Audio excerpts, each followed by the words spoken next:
오늘은 말라기 1장입니다. 구약 성경 제일 마지막 장인 말라기입니다.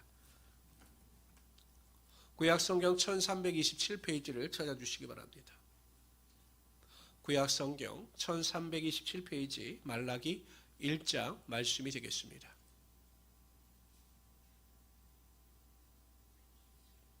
구약 성경 1327페이지입니다.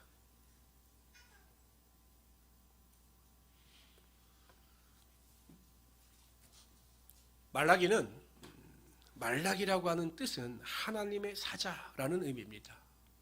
이 말라기는 어느 시대에 활동하던 선지자냐면 느헤미야와 동시대에 활동하던 사람입니다. 그러니까 포로기 이후에 주전 444년에 느헤미야가 포로에서 돌아와 예루살렘 성벽을 세웁니다. 그때 활동하던 사람인데 이 말라기를 기록한 시대적 배경은 언제냐면 느헤미야가 예루살렘 성벽을 세우고 또 종교개혁 운동을 에스라와 같이 행한 뒤에 잠시 바벨론으로 갑니다. 그 왕의 부르심을 받고 간 사이에 이스라엘 백성들의 신앙이 완전히 떨어지고 만 것입니다. 그렇게 느헤미야가 제사장들의 11조에 대해서 강조했음에도 불구하고 일반 백성들이 11조도 제대로 하지 아니하고 그러다 보니까 제사장들도 타락합니다. 제사장들이 이방인들과 결혼하는 정도로 타락하게 하게 됩니다. 우리 느헤미야에서 우리가 살펴봤듯이 바로 그 시대 이스라엘 백성들이 타락했던 그 시대에 쓰여진 것이 이 말라기입니다. 근데 이스라엘 백성들이 낙심한 이유가 있습니다. 그것은 무엇이냐면 학개 선지자가 하나님 말씀을 표현할 때 이렇게 선포합니다. 이 성전의 나중 영광이 이전 영광보다 크리라. 여호와의 만군의 여호와의 말이니라. 내가 이곳에서 평강을 주리라. 만군의 여호와의 말이니라. 이스라엘 백성들이 주전 536년에 이스라엘로 돌아옵니다. 그런데 하나님께서 그들을 통해서 큰 축복과 평강과 영광이 나타나게 하여 주실 것이라고 생각했는데 자신들이 생각하는 만큼의 영광과 축복이 임하지 아니한 것입니다. 이에 대해서 이스라엘 백성들이 실망하여 인본주의적인 방법으로 타락하고 잘못된 신앙의 길을 걸어갈 때 하나님께서 말라기를 통해서 말라기 선지자를 통해서 신앙의 회복, 믿음의 회복을 강조하고 있는 것이 이 말라기서가 되는 것입니다. 여러분 잠깐 사이에 그렇게 열심히던 이스라엘 백성들이 느헤미야가 자리를 보자 잠시 잠깐 동안에 그렇게 믿음의 일탈을 보인 내용이고 그 상한 가운데 말라기 선지자는 올바른 길을 걸어갈 것에 대하여 강조하고 있는 것입니다. 그러니까 우리가 말라기를 기억할 때는 느헤미야와 동시대에 활동하던 사람이다. 주전 432년경쯤에 기록된 책이다라는 것을 기억하시고 우리 먼저 1절부터 5절까지 읽도록 하겠습니다. 제가 1절 읽겠습니다. 여호와께서 말라기를 통하여 이스라엘에게 말씀하신 경고라. 여호와께서 이르시되 내가 너희를 사랑하였노라 하나 너희는 이르기를 주께서 어떻게 우리를 사랑하셨나이까 하는도다. 나 여호와가 말하노라. 에서는 야곱의 형이 아니냐. 그러나 내가 야곱을 사랑하였고 참 재밌죠? 하나님이 사랑했다는데 이스라엘 백성이 언제 우리를 사랑하셨습니까? 라고 반문하는 것입니다. 에서는 미워하였으며 그의 산들을 황폐하게 하였고 그의 산업을 광야의 이리들에게 넘겼느니라. 에돔은 말하기를 우리가 무너뜨림을 당하였으나 황폐한 곳을 다시 쌓으리라 하거니와 나 만군의 여호와는 이르노라. 그들은 싸울지라도 나는 헐리라. 사람들이 그들을 일컬어 악한 지역이라 할 것이요 여호와의 영원한 진노를 받은 백성이라 할 것이며 5절 다 같이 읽읍시다. 시작. 너희는 눈으로 보고 이르기를 여호와께서는 이스라엘 지역 밖에서도 크시다 하리라. 그러니까 이스라엘 백성들이 하나님께 이제 아주 그냥 엄청나게 삐져 있는 거죠. 그래서 하나님께서 내가 너희를 사랑하였노라 라고 말씀하시는 이스라엘 백성 언제 하나님께서 우리를 사랑하셨습니까? 라고 반문하고 있는 것입니다. 그들이 생각하기엔 자신들이 생각하는 하나님의 사랑 또 하나님께서 베푸신 하나님의 사랑에 대한 괴리가 있는 거죠. 그러니까 이런 겁니다. 우리가 자녀들에게요 99가지를 잘해주다가 자녀들에게 한 가지를 섭섭하게 하면 자녀들은 뭐라고 이야기합니까? 99가지 잘해준 것은 다 잊어버려요. 그래서 뭐라고 이야기하냐면 엄마 아빠가 나한테 해준 게 뭐가 있냐고 이렇게 말을 하는 자녀들이 있는 겁니다. 똑같은 거예요. 이스라엘 역사를 뒤돌아보면 어느 한순간도 하나님께서 이스라엘 백성을 사랑하지 않은 경우가 없는데 그 무수한 사랑 가운데 하나님의 사랑을 경험했음에도 불구하고 이스라엘 백성들은 자신들의 생각대로 뜻대로 기대치만큼 부흥과 번영이 나타나지 않자 하나님의 사랑을 의심하고 있는 것입니다. 이게 정말로 어리석은 거죠. 그래서 하나님께서 또한 그들에게 대답하셔요. 야곱과 에서의 예를 통해서 이스라엘 백성들에게 말씀하셔요. 이걸 신학적인 용어로 선택과 유기라고 합니다. 하나님께서는 아무 이유나 조건 없이 야곱을 택하시고 그 야곱의 자손들을 돌보시며 야곱의 자손들에게 하나님의 은혜와 궁일이 나타나게 하여 주셨던 거죠. 애굽에서 그들을 구원하여 주시고 광야 가운데 보호하여 주시고 적과 꿀이 흐르는 가나안 땅으로 인도하시며 왕들을 통하여 그들을 보호하여 주셨던 겁니다. 그들이 잘했기 때문에 하나님께 믿음의 본을 보였기 때문에 아닙니다. 하나님의 사랑은 그럼에도 불구하고의 사랑입니다. 그들이 패역하고 죄를 범할지라도 다시 돌이켜 회개하고 기도하면 하나님께서 그들을 만나주시고 하나님의 사랑을 그들에게 베풀어 주셨습니다. 이것이 하나님의 사랑이거든요. 선택되어진 하나님의 사랑입니다. 근데 야곱의 예를 드시는 겁니다. 야곱은 육이 하나님께서 택하지 아니하고 버리신 자입니다. 그들이 아무리 노력하고 수고한다 할지라도 하나님께서는 그들이 사는 적이 황폐하게 될 것이다라고 말씀하고 있는 것입니다. 근데 이스라엘 백성들은 그러한 하나님의 사랑을 경험하고 그러한 하나님의 사랑에서 자라왔음에도 불구하고 하나님의 사랑을 믿지 못하고 있는 것입니다. 참 어리석은 거죠. 그렇다면 우리를 향한, 그러니까 성도들, 우리를 향한 하나님의 사랑의 증거는 무엇일까요? 하나님께서 우리를 사랑하시는 것을 어떻게 우리에게 증명하여 보였을까요? 그러니까 이스라엘 백성들은 야곱과 에서의 예를 통해서 선택과 유기를 통하여 하나님의 사랑을 증거해 보이셨습니다. 그럼 하나님께서 이 시대를 살아가고 있는 우리들에게는 어떻게 하나님의 사랑을 증명해 보이셨을까요? 로마서에 그 내용이 나옵니다. 다 같이 읽어봅시다. 시작. 우리가 아직 죄인 되었을 때 그리스도께서 우리를 위하여 죽으심으로 하나님께서 우리에게 대한 자기의 사랑을 확증하셨느니라. 하나님께서 우리를 얼마나 사랑하시는지 예수 그리스도를 통해서 확증하셨다는 것입니다. 내가 너희를 얼마나 사랑하는지 우리가 설명하실 땐 예수 그리스도가 너에게 있지 않느냐라고 우리에게 보여주시고 있는 것입니다. 우리를 사랑하셔서 독생자 예수를 화목제물로 내어주시고 우리의 죄를 담당케 하셨습니다. 고통 가운데 예수 그리스도를 나아가게 하여 주셨던 것입니다. 지난번에도 어떤 분과 이야기를 나누다 보니까 그 말씀을 하시더라고요. 목사님, 제가 제 자신을 내놓고 순교하라고 하면 제가 순교하겠습니다. 그러나 내 자식을 죽인다고 하면 제가 정말 갈등을 할 것 같아요. 내가 죽는 건 괜찮은데 내 자식을 죽이겠다고 하면 제 믿음이 흔들릴 것 같습니다. 이것이 우리의 모습이거든요. 그래요, 여러분, 하나님은 어떠셨습니까? 독생자예요. 하나님께서 사랑하신 독생자 예수를 우리를 위하여 화목제물로 내어놓으신 것입니다. 예수 그리스도께서 고통의 부르짖음을 외치실 때에도 하나님께서는 그 부르짖음을 외면하셨어요. 십자가에서 뭐라고 부르짖으십니까? 엘리 엘리 라마 사박다니, 나의 하나님이요 나의 하나님이요 어찌하여 나를 버리시나이까 라고 하는 그 고통의 외침마저도 하나님께서는 외면하셨어요. 왜요? 우리를 사랑하여 주셨기 때문입니다. 그렇기 때문에 여러분, 하나님께서 여러분 비록 우리에게 대하여 그러실 리 없지만 99가지를 우리를 실망시키신다 할지라도 우리를 구원하여 주신 그 하나님의 사랑, 예수 그리스도의 사랑을 기억하면 우리는 항상 하나님 앞에 감사할 수밖에 없고 하나님께 영광을 돌릴 수밖에 없다라는 것입니다. 그런데 성도들 어떻습니까? 하나님이 여전히 우리를 사랑하시고 99가지를 사랑하심에도 불구하고 한 가지만 섭섭하면 그저 하나님의 사랑을 의심하고 하나님께 원망하고 불평하는 것이 이스라엘 백성들과 똑같은 어리석은 모습이라는 것입니다. 기억하십시오. 하나님의 사랑을 기억하고 그 사랑에 감사하는 자들에게 하나님께서는 무한하신 하나님의 사랑을 더 베풀어 주실 것입니다.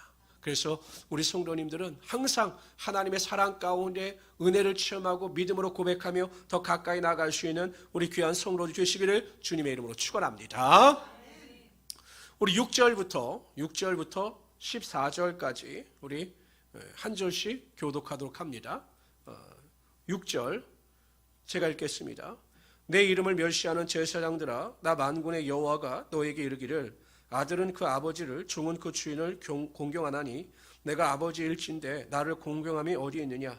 내가 주인일진데 나를 두려워함이 어디 있느냐 하나 너희는 이르기를 우리가 어떻게 주의 이름을 멸시하였나이까 하는다. 지금은 이제 백성들과의 논쟁이 끝났습니다. 그 다음에 이제 누구와 논쟁을 하시냐면 제사장들과 논쟁을 하시는데 제사장들도 백성들과 똑같이 대답하는 겁니다.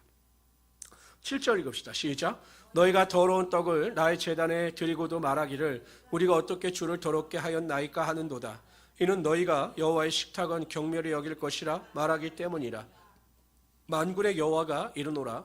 너희가 눈먼 희생제물을 바치는 것이 어찌 악하지 아니하며 저는 것 병든 것을 드리는 것이 어찌 악하지 아니하냐.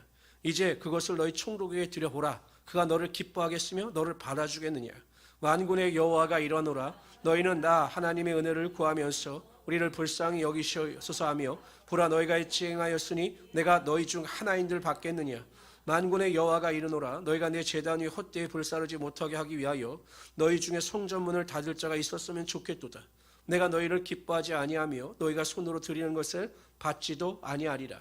만군의 여호와가 이르노라. 해 뜨는 곳에서부터 해 지는 곳까지 이방 민족 중에서 내 이름이 크게 될 것이라. 각처에서 내 이름을 위하여 분향하며 깨끗한 제물을 드리리니 이는 내 이름이 이방 민족 중에서 크게 될 것임이니라. 그러나 너희는 말하기를 여호와의 식탁은 더러워졌고 그 위에 있는 과일 곧 먹을 것은 경멸히 여길 것이라 하여 내 이름을 더럽히는도다. 만군의 여호와가 이러노라. 너희가 또 말하기를 이 일이 얼마나 번거롭고 하며 코 웃음치고 훔친 물건과 저는 것 병든 것을 가져왔느니라. 너희가 이같이 봉헌물을 가져오니 내가 그것을 너희 손에서 받겠느냐. 이는 여호와의 말이니라. 우리 14절 다 같이 읽읍시다. 시작. 짐승 떼 가운데 수컷이 있거늘 그 서원하는 일에 힘 있는 것으로 속여 내게 드리는 자는 저주를 받으리니 나는 큰 임금이요 내 이름은 이방 민족 중에서 만군의 여호와의니라. 아멘. 제사장들도 똑같습니다. 하나님께서 이렇게 말씀하셔요. 제사장들을 향해서 너희가 나를 공경하지도 아니하고 나를 두려워하지도 아니한다. 나를 멸시한다. 이렇게 말씀하셨습니다. 그럼 이스라엘 백성들의 제사장들은 그렇습니까 하나님? 저희가 정말 잘못했습니다. 이렇게 반응하는 것이 정상적인 반응인데 오히려 오리발을 내밉니다. 우리가 언제 주를 멸시하였나이까? 그러니까 자기 죄를 모르는 겁니다. 네 죄를 알렸다 이렇게 말씀을 하셨는데도 우리가 무슨 죄가 있습니까? 우리는 하나님을 전혀 멸시한 적이 없습니다 라고 고백하자 하나님께서 그들이 잘못된 죄를 내어 보이시는 거예요. 제물입니다. 제물. 하나님께 드리는 제물은 완전해야 합니다. 흠없고 완전해야 합니다. 가장 좋은 것을 하나님께 드려야 합니다. 그런데 오늘 보면 하나님께 드리는 제물이 눈먼 것, 병든 것, 저는 것, 어떤 건 훔친 것도 있다고 말씀하셔요. 그러니까 하나님 앞에 나오는 제물이 온통 지저분하고 하나님께 드리지 못할 것을 드리고 있는 것입니다. 그런데 그들의 잘못을 깨닫지 못하는 것이에요. 근데 왜 이 제사장들이 그런 저는 것, 병든 것, 이러한 결점 있는 제물을 드렸을까? 우리가 한 두 가지 정도로 추론해 볼 수가 있습니다. 첫 번째는 그 당시에 느헤미야가 바벨론에서 돌아와서 이스라엘 백성들을 책망할 때 왜 내가 너희들에게 이야기했던 제사장들에게 드려야 되는 11조를 드리지 않느냐 이렇게 책망을 해요.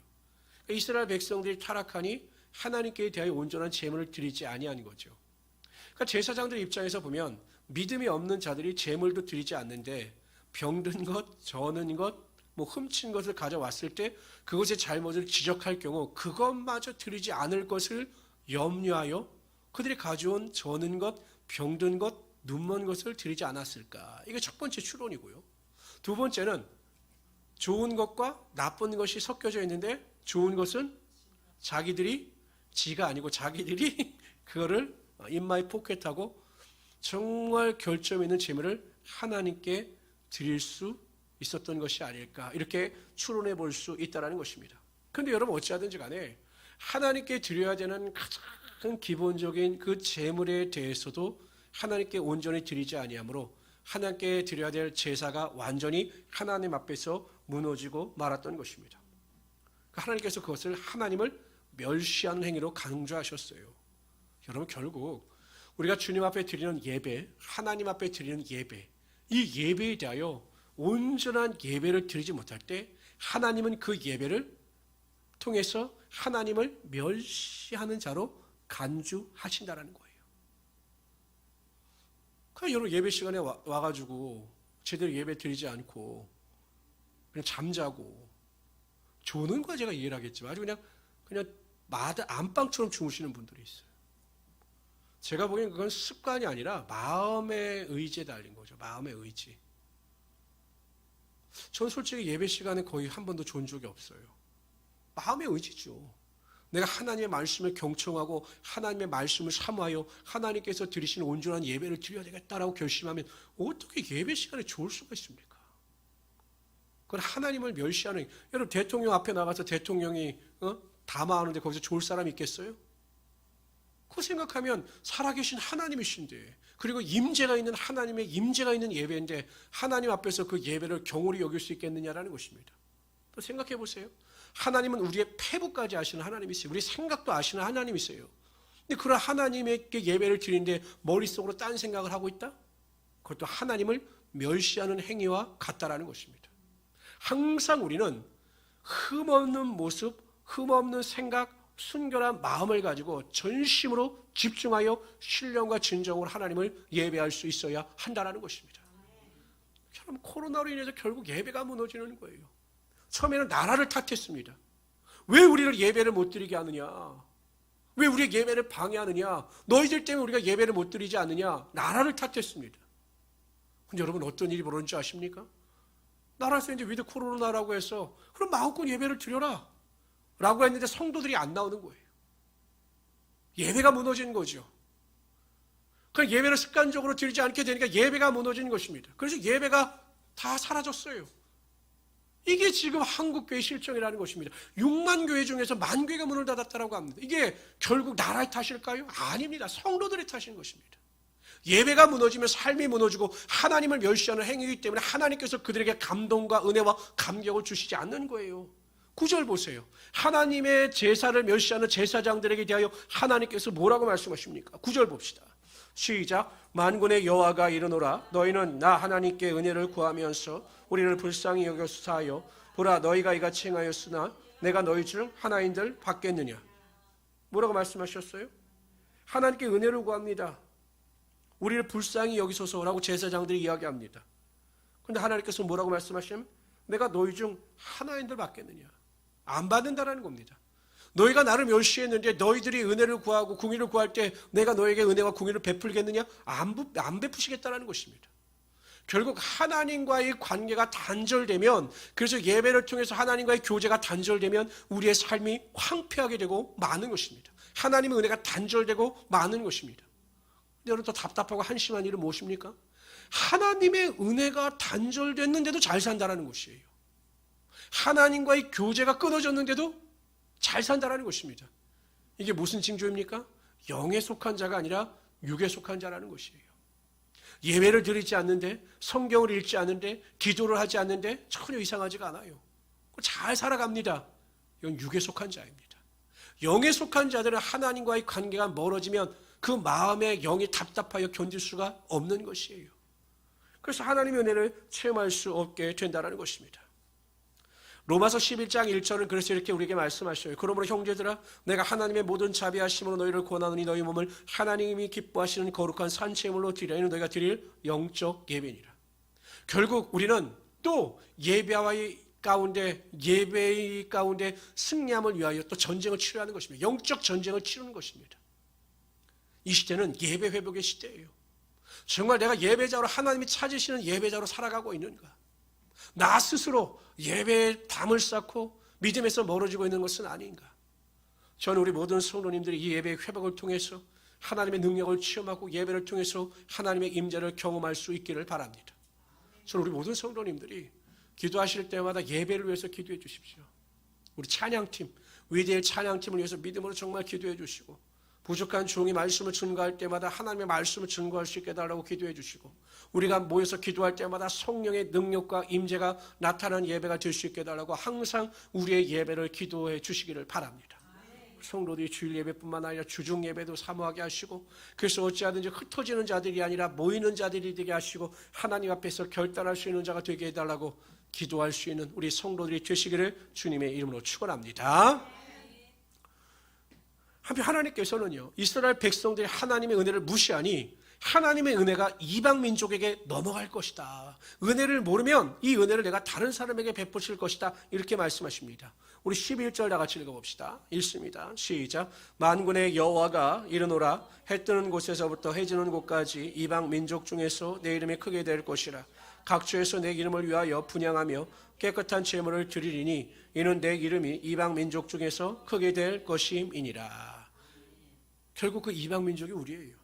하나님께서 우리에게 하나님의 은혜를 베푸셨던 거죠. 이스라엘 백성들이 그 은혜를 담을 만한 그릇이 되지 아니하니 그 구원의 축복이 이방 민족에게, 이방인들에게 넘어가게 되고 우리가 구원을 받아 하나님의 자녀가 되었다라는 것입니다. 그러므로 우리는 절대로 이스라엘 백성들이 범했던 우를 범하지 말아야 합니다. 하나님의 사랑을 의심하고 또한 하나님의 은혜를 거부하며 하나님의 예배를 멸시하는 어리석음을 우리는 범하지 말아야 합니다. 어찌하든지 매일 하나님의 사랑을 우리가 느끼고 경험하면서, 그렇죠. 왜냐하면 여러분, 사랑이라고 하는 것을 우리가 어떻게 느낄 수 있느냐, 그 사람을 가까이 해야 알 수가 있는 거예요. 그 사람이 나를 사랑하는지 사랑하지 않는지 친밀한 교제가 있어야 알 수가 있는 거죠. 여러분, 꼭 말해야 하지 않습니까? 우리가 남편들에게 말하잖아요. 당신 나 사랑하기는 해? 그럼 남편들이 뭐라고 이야기합니까?